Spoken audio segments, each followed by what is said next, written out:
Further, the SEC has now asserted its jurisdiction to hopefully stop the Financial Stability Oversight Council from regulating asset managers like banks. This, too, is commendable. Regrettably, there is more to discuss that is not so commendable.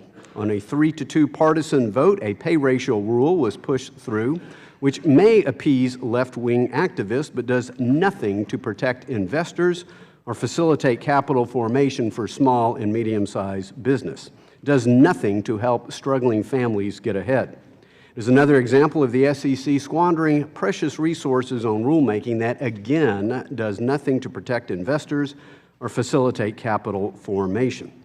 Additionally, as much as left-wing activists may wish to drag the SEC into political advocacy, the Citizens United decision does not involve or implicate federal securities laws.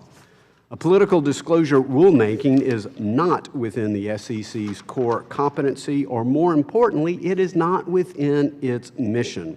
It would simply create more opportunities for abuse and politicized enforcement, as we have seen with the IRS scandal, and further damage the SEC's credibility.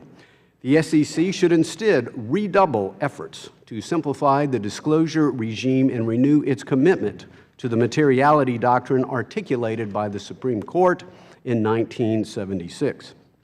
Instead of modernizing our proxy system, the Chair's recent action to cut off staff guidance to public companies in the middle of this past proxy season was ill-advised, and the universal proxy ballot proposal favors special interest in short-termism rather than benefiting the vast majority of public company shareholders.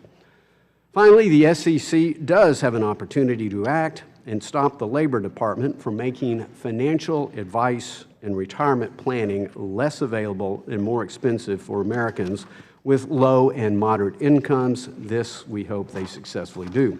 Real investor protection comes from innovative capital markets that are vigorously policed for force, fraud, and deception. They allow capital formation to flourish and give investors the freedom to make informed investment decisions free from government interference and control. I now yield 3 minutes to the ranking member for an opening statement.